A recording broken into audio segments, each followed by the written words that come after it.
पढ़ा भी रहा हूँ। कनेट के साथ मैं एसोसिएट हूँ लास्ट 3 ईयर से। इस पीरियड में भी मैं ग्राफिक्स पढ़ा रहा हूँ। तो जो ग्राफिक्स की हम बात जब करते हैं तो ये है क्रिएटिविटी, और क्रिएटिविटी का जो प्रोसेस है वो स्टार्ट होता है इमेजिनेशन से।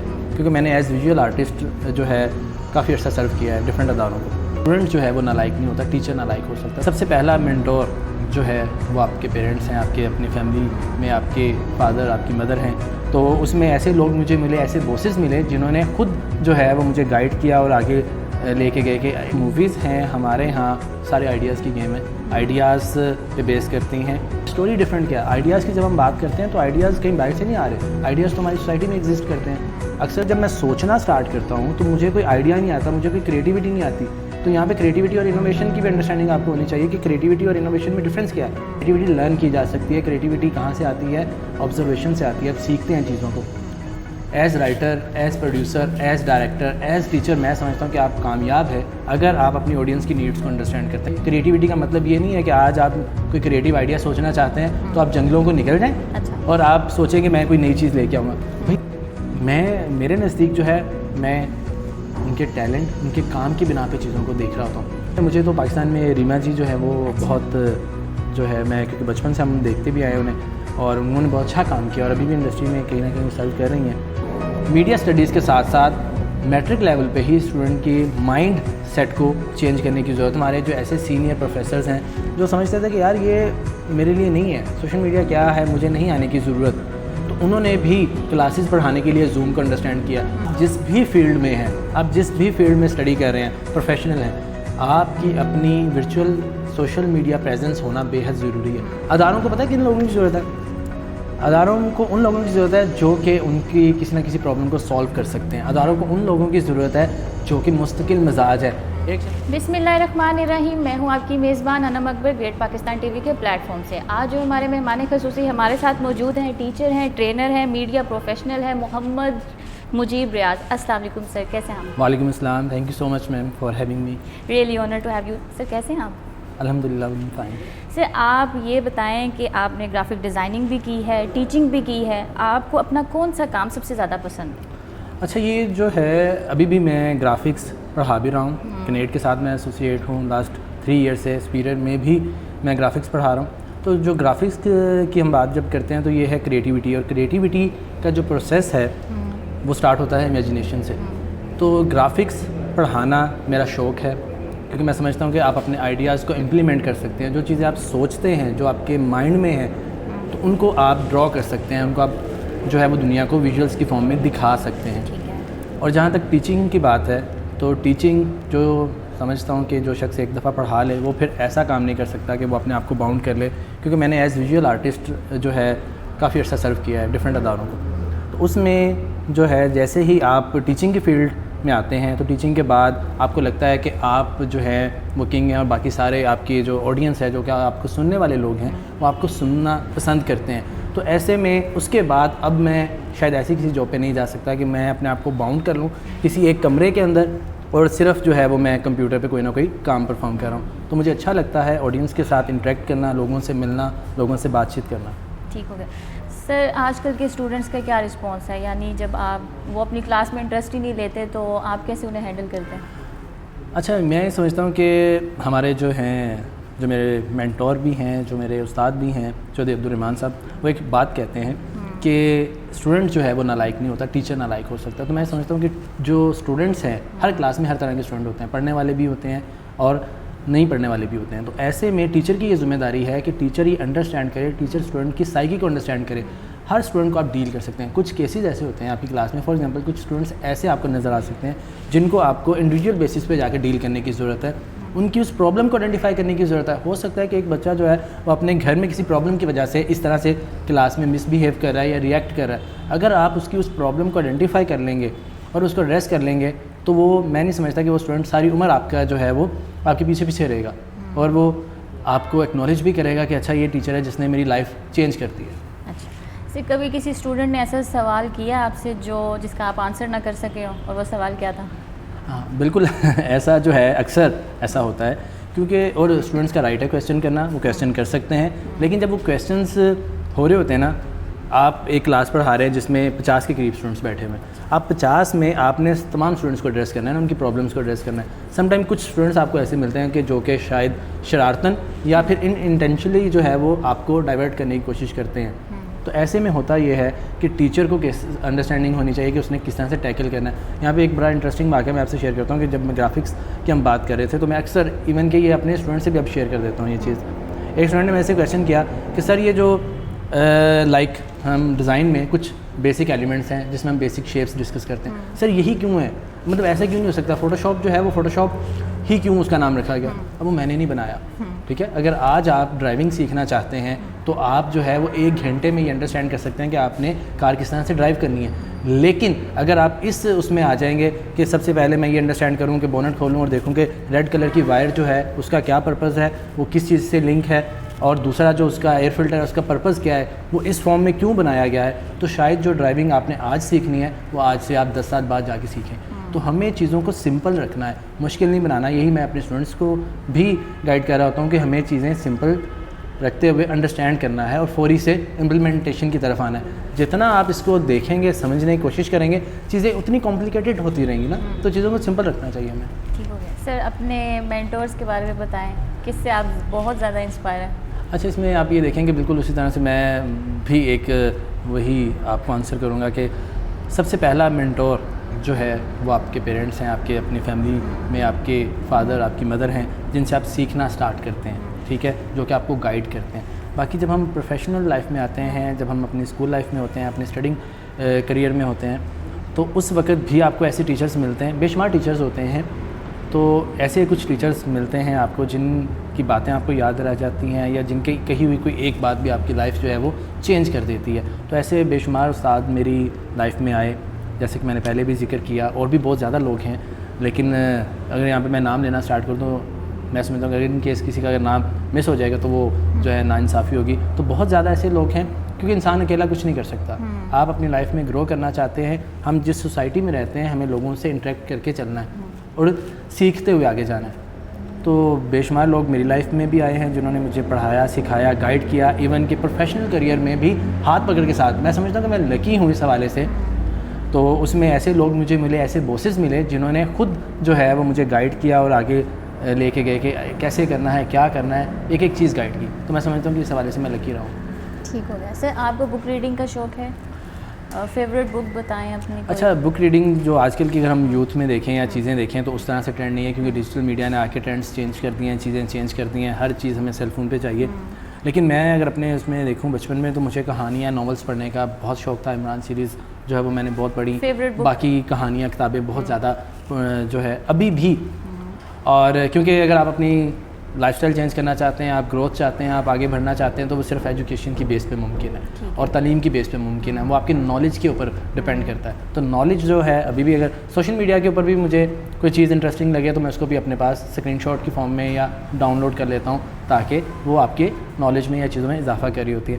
तो बेशुमार बुक्स हैं, अब बेशुमार चीज़ें हम सीख रहे होते हैं, पढ़ रहे होते हैं। तो इस टाइम जो है फेवरेट बुक बताएं, कोई फेवरेट मूवी। देखें, मैं ये नहीं देख रहा होता कि कौन राइटर है, कौन क्या है। अगर कोई चीज़ अच्छी मिली है तो मैं अखबार, रोटियां लेने जाऊंगा, अखबार पे आप देखें ना हमारे जो अखबार का यूज़ है, वहाँ पे भी अगर एक अच्छी चीज़ मुझे नज़र आएगी तो मैं उसको भी देख लूँगा, उसको भी अपने पास जो है ना वो सेव कर लूँगा कि ये चीज़ जो है आपने यहाँ से सीखी है। Favourite movie? फेवरेट मूवीज़, मैं क्योंकि खुद मैस मीडिया की डोमेन से हूँ और बेशुमार मैंने खुद अपने डॉक्यूमेंट्रीज़ और शॉर्ट फिल्म्स प्रोड्यूस भी की हैं, स्टूडेंट्स से भी हम यही काम करवा रहे होते हैं। तो मैं समझता हूँ कि जो मूवीज़ हैं हमारे यहाँ सारे आइडियाज़ की गेम है, आइडियाज़ पे बेस करती हैं, और जिसमें आइडिया है, अब बेशुमार ऐसी मूवीज़ हैं जो कि मुझे अच्छी लगती हैं। फॉर एग्जांपल एक टेबल 21 थी, एक इंडियन मूवी, और उसमें कंसेप्ट और स्टोरी डिफरेंट थी। अब स्टोरी डिफरेंट क्या, आइडियाज़ की जब हम बात करते हैं तो आइडियाज़ कहीं बाहर से नहीं आ रहे, आइडियाज़ तो हमारी सोसाइटी में एग्जिस्ट करते हैं। अक्सर ऐसे स्टूडेंट्स भी हमें मिलते हैं जो ये क्लेम करते हुए नजर आते हैं कि सर जब मैं सोचना स्टार्ट करता हूँ तो मुझे कोई आइडिया नहीं आता, मुझे कोई क्रिएटिविटी नहीं आती। तो यहाँ पे क्रिएटिविटी और इनोवेशन की भी अंडरस्टैंडिंग आपको होनी चाहिए कि क्रिएटिविटी और इनोवेशन में डिफरेंस क्या है। ठीक है, अगर आप क्रिएटिव नहीं है, रिसर्च हमें ये बताती है कि 70% जो है वो क्रिएटिविटी लर्न की जा सकती है। हम ये कहते हैं ना, ये बच्चा तो जो है वो बाई बर्थ ही क्रिएटिव है, या इसको तो इनबिल्ट जो है क्रिएटिविटी इसके अंदर इंस्टॉल की गई है, ऐसा नहीं है। क्रिएटिविटी लर्न की जा सकती है। क्रिएटिविटी कहाँ से आती है? ऑब्जर्वेशन से आती है, आप सीखते हैं चीज़ों को। तो मुझे ऐसी मूवीज़ पसंद हैं जहाँ पे आइडियाज़ की बात की जाती है, जहाँ पे कंसेप्ट की बात की जाती है, जहाँ पे कंसेप्चुअल या फिर आर्ट मूवीज़, उसमें अभी हम क्योंकि आइडियाज़ की बात कर रहे हैं तो आइडिया मैं समझता हूँ कि बेशुमार आइडियाज़ हैं, एग्जिस्ट करते हैं। सैफ अंदाज़े बयां बात बदल देता है, ठीक है। ये हम हमारा नई बात न्यूज़पेपर भी है, सुपीरियर ग्रुप जिनके साथ मैं एसोसिएट हूँ उनका, तो वहाँ पे भी हम ये क्लेम कर रहे होते हैं, सैफ अंदाज़े बयां बात बदल देता है वरना कोई भी बात यहाँ नई बात नहीं। तो आप देखिए जितनी मूवीज़ बनती हैं, जितनी स्टोरीज़ बनती हैं, जितनी कहानियाँ हमारे यहाँ हमें नज़र आती हैं, वो सोसाइटी का हिस्सा हैं। अभी एक पीछे ड्रामा आपने देखा होगा, बड़ा रहा हिट, खलील साहब का, ठीक है, मेरे पास तुम हो, मेरे पास तुम हो। तो ये जो अब आपने देखा, उसमें कोई ऐसी चीज़ है कि जो आपको लगा हो कि कुछ आउट ऑफ द बॉक्स, कुछ out of the world? Story वही है, स्टोरी वहीं पे एग्जिस्ट करी है, लेकिन क्या है कि उस राइटर का कमाल क्या है कि उसने अब उस एंगल से उसको जो है वो दिखाया है कि आपको लगता है कि ये मेरा आइडिया, ये डिफरेंट आइडिया, ये। और as writer, as producer, as director, as teacher, मैं समझता हूँ कि आप कामयाब है अगर आप अपनी ऑडियंस की नीड्स को अंडरस्टैंड करते हैं। अगर आपको ये पता चल जाए कि आपकी ऑडियंस चाहती क्या है, आपको इवन कि अगर आप सेल्समैन भी हैं, कोई प्रोडक्ट सेल करें, तब भी आपको ये पता होगा ना कि आपकी ऑडियंस की नीड्स क्या है, तो आप जो है वो उस बिज़नेस में कामयाब हैं, आप अपने प्रोडक्ट को भी सेल कर सकते हैं। ठीक हो गया सर, आपने क्रिएटिविटी और इनोवेशन की बात की, तो सर आप इसको डिफाइन करें, डिफरेंस बताएं हमें। क्रिएटिविटी और इनोवेशन, क्रिएटिविटी क्या है? टू क्रिएट समथिंग न्यू, कोई नई चीज़ बनाना। ठीक है। लेकिन एक चीज़ मैं यहाँ पे मैं और आपसे कहूँगा, अक्सर मेरे, क्योंकि मैं खुद भी विजुअल आर्टिस्ट हूँ, और जब मैं बाकी अपने सर्कल में देखता हूँ तो कुछ लोग इसको एसोसिएट करते हैं कि लाइक क्रिएटिव शख्स जो है उसके बाल कुछ बड़े होने चाहिए, रफ टफ उसकी हालत होनी चाहिए, सिगरेट उसके पास होनी चाहिए, आर्टिस्ट होना चाहिए। हाँ, आर्टिस्ट, मतलब आर्टिस्ट फील आपने अपने ऊपर तारीख की हो। इससे ज़्यादा ज़रूरी ये है कि क्रिएटिविटी का मतलब ये नहीं है कि आज आप कोई क्रिएटिव आइडिया सोचना चाहते हैं तो आप जंगलों को निकल जाएं। अच्छा। और आप सोचें कि मैं कोई नई चीज़ लेके आऊँगा। भाई हमें जंगल को नहीं निकलना, हमें तो इसी सोसाइटी में रहते हुए हमें ये अंडरस्टैंड करना है कि जो ऐसा आइडिया हम प्रोड्यूस करें, हो सकता है कि मैं जंगलों को निकलूं, वहाँ पे एक ऐसा आइडिया लेके आऊँ, जब इस सोसाइटी में आके उसको इम्प्लीमेंट करूँ तो हो सकता है कि वहाँ पे सोसाइटी में उसकी एक्सेप्टेंस ना हो। क्यों? क्योंकि मैंने मार्केट के ट्रेंड्स को फॉलो नहीं किया, मैंने उन लोगों की नीड्स को नहीं देखा, मैं तो कहीं और खुद को आइसोलेट कर लिया मैंने। ठीक है, हम क्रिएटिविटी यही करते हैं ना, अम्मा अब मुझे तंग नहीं करो, मैं आमद हो रही है, आइडियाज़ आ रहे हैं, ऐसा है ना। तो ऐसा नहीं है, हमने इसी सोसाइटी में रहते हुए, जैसे मैंने पहले आपसे जिक्र किया कि आइडियाज़ हमारे आसपास ही हैं, लेकिन एक आर्टिस्ट जो है उसका एंगल डिफरेंट है, चीज़ों को देखने का अंदाज़ डिफरेंट है, आप किस तरह से चीज़ों को परसीव करते हैं और फिर किस तरह से उसको पोर्ट्रे कर रहे हैं, ये डिपेंड करता है। तो क्रिएटिविटी है to create something new. Innovation क्या है कि आप ऐसे आइडियाज़, अगर आप क्रिएटिव नहीं हैं, मैं अक्सर अपने स्टूडेंट से कहता हूँ कि फॉर एग्जांपल अगर आप समझते हैं कि आप क्रिएटिव नहीं हैं तो आप इनोवेटिव हो सकते हैं। आप जो है अगर कोई नई चीज़ नहीं बना सकते तो आप जो एग्जिस्टिंग आइडियाज़ हैं उनको मर्ज करके एक नया आइडिया प्रोड्यूस कर सकते हैं। हम ये तो कर सकते हैं ना। सबको पता है कि जी रेडियो किसने ईजाद किया, फ़ोन किसने ईजाद किया, मोबाइल फ़ोन अगर आप किसी से पूछेंगे बहुत कम लोगों को पता होगा। क्यों? क्योंकि बेसिक कंसेप्ट वही था। तो क्रिएटिविटी क्या थी कि जिसने पहले शख्स ने ये चीज़ प्रोड्यूस की, उसके बाद तो इनोवेशन है ना। आप देख रहे हैं कि डिफरेंट टैब्स, टैबलेट्स और पता नहीं क्या क्या चीज़ें बनती जा रही हैं। ठीक हो गया, बहुत अच्छा। सर अपनी फेवरेट एक्ट्रेसेस का नाम बताएं, कौन किसको समझते हैं? अच्छा, अगर हम इसमें हमारे यहाँ जो हम 3 मेजर इंडस्ट्रीज़ डिस्कस करते हैं, लॉलीवुड, बॉलीवुड और हॉलीवुड, इन तीनों में अगर आप देखें तो मेरे नज़दीक जो है मैं उनके टैलेंट, उनके काम की बिना पे चीज़ों को देख रहा होता हूँ। ठीक है, मुझे नाना पाटेकर बहुत पसंद है, लेकिन अगर आप उसकी फ़िज़िकल और ज़ाहिरी जो है अपीयरेंस पे जाएंगे तो शायद आप कहेंगे वो तो ज़ाहिर उस तरह से नहीं लगता वो तो, लेकिन क्योंकि वो टैलेंट है तो टैलेंट की बिना पे, इसी तरह से हमारे पाकिस्तान इंडस्ट्री में बहुत सारे ऐसे टैलेंटेड फ़ीमेल एक्टर्स हैं जिनको आप देख सकते हैं जो कि अच्छा काम कर रही हैं। ठीक है, इसी तरह से आप उसमें कोई नाम बताएं। अच्छा, मुझे तो पाकिस्तान में रीमा जी जो है वो बहुत जो है, मैं क्योंकि बचपन से हम देखते भी आए उन्हें, और उन्होंने बहुत अच्छा काम किया और अभी भी इंडस्ट्री में कहीं ना कहीं वो सर्व कर रही हैं। इसी तरह से साइमा जो हैं वो भी हैं, और अगर नए आने वालों में उसमें आप देखें सबा कमर है, ठीक है, और मायरा खान है, तो ये अच्छा काम कर रही हैं। अच्छा सर, क्या आने वाले वक्त में आप कोई डॉक्यूमेंट्री या फिल्म बनाना चाह रहे हैं? अच्छा, इसमें यह है कि मैं अभी भी अगर मैं देखूं तो मैं अभी भी हम स्टूडेंट्स से यही काम करवा रहे होते हैं। प्रोडक्शन में पढ़ा भी रहा हूँ डिफरेंट इंस्टीट्यूट में, तो वहाँ पे स्टूडेंट्स आइडियाज़ प्रोड्यूस भी कर रहे होते हैं। मेरी कोशिश ये होती है, सिर्फ एक चीज़ आप यहाँ पे देखिएगा कि जो टीचिंग है और प्रैक्टिस, इसमें कहीं ना कहीं थोड़ा सा गैप आ गया। बेशुमार ऐसे लोगों को मैं जानता हूँ और बाहर से PhD करके आए हैं। फॉर एग्जांपल एक किसी स्पेसिफिक फ़िल्म प्रोडक्शन में उन्होंने डिग्री कर लिया। फ़िल्म प्रोडक्शन में उन्होंने PhD करने के बाद क्या मुल्क को सर्व कर रहे हैं, किस तरह से कर रहे हैं, वो या तो टीचिंग कर सकते हैं, फिर या तो वो प्रैक्टिस में नहीं है। ठीक है। दोनों चीज़ों को या तो हमें साथ लेके चलना पड़ेगा कि जो आप पढ़ा रहे हैं आप उसको साथ साथ खुद भी अप्लाई भी करें, इम्प्लीमेंट भी करें। तो हम यहाँ पे ये कर रहे होते हैं कि अब मैं अपने स्टूडेंट से वो आइडियाज़ जो मेरे या उनके आइडियाज़ को मर्ज करके हम कोई ना कोई नई क्रिएटिविटी, इनोवेशन और कोशिश करते हैं कि अपना जो है किसी ना किसी तरह सोसाइटी को हम पे बैक कर सकें। क्योंकि अल्टीमेट जो भी आप काम कर रहे हैं इस सोसाइटी से इतना कुछ लिया है, इतना कुछ सीखा है, किया है, तो अब मैं समझता हूँ कि कहीं ना कहीं आपको किसी ना किसी तरह पे बैक भी करना है। और टीचिंग प्रोफेशन में आने की मेन रीज़न भी यही थी मेरी कि मैं समझता हूँ कि जो चीज़ें आपके पास हैं या जो चीज़ें उस टाइम पे हमें फ़ेस करना पड़ी एज़ स्टूडेंट या हमें गाइड नहीं किया गया, मैं समझता हूँ कि उसको किस तरह से बेहतर अंदाज में स्टूडेंट्स को गाइड किया जा सकता है। सर आप मीडिया प्रोफेशनल हैं तो स्कूल में क्या मीडिया स्टडीज़ पढ़ानी चाहिए? अच्छा, बिल्कुल पढ़ानी चाहिए। पढ़ाने से मुराद ये है कि अवेयरनेस ज़रूर देनी चाहिए। क्योंकि जब मैं अपने उसमें था मैट्रिक में, तो उस वक्त मुझे याद है कि मेरा बड़ा इंटरेस्ट था मीडिया में आने का, लेकिन शायद उस वक्त जो मेरे उस्ताद थे उनसे जब डिस्कस किया जाता था या होता था तो उनको इस हवाले से कोई ऐसे जितनी अवेयरनेस नहीं थी या पता नहीं था। तो मैं समझता हूँ कि आपको मीडिया स्टडीज़ के साथ साथ मैट्रिक लेवल पे ही स्टूडेंट की माइंड सेट को चेंज करने की ज़रूरत है, उसको गाइड करने की ज़रूरत है कि उसको उसी स्टेज पे उसकी करियर काउंसलिंग की जाए, उसको बताया जाए कि आने वाले जो है यूनिवर्सिटी लेवल पे या हायर स्टडीज़ में जब वो जाएगा तो उसके लिए क्या क्या अपॉर्चुनिटीज़ हैं। हो सकता है कि बच्चा मीडिया स्टडीज़ में इंटरेस्टेड है, ठीक है, एक बच्चा जो है वो म्यूज़िक में इंटरेस्टेड है, तो उसको पता हो कि जी म्यूज़िक के लिए आगे उसके पास कौन कौन से इंस्टीट्यूट हैं जहाँ पे रेलिवेंट डिग्री ऑफर की जा रही है। जो मीडिया का है उसको पता होना चाहिए कि मीडिया का क्या स्कोप है। तो मैं ये समझता हूँ कि जैसे ही बच्चा मैट्रिक में या उस स्टेज पे है तो स्कूल लेवल पे उसको गाइड ज़रूर किया जाए, O लेवल या A लेवल पे स्टेज पे, ताकि उसको अंडरस्टैंडिंग हो सके कि वो इन फ्यूचर जाके क्या क्या अपॉर्चुनिटीज़ उसका वेट कर रही है। ठीक हो गया। सर आपने बेशुमार वर्कशॉप्स की हैं, तो आजकल तो ऐसा ही है, या मुझे ऐसा लगता है कि वर्कशॉप जब करते हैं तो वो एक सर्टिफिकेट की हद तक रह जाती है। तो आपने क्या सीखा है वर्कशॉप से?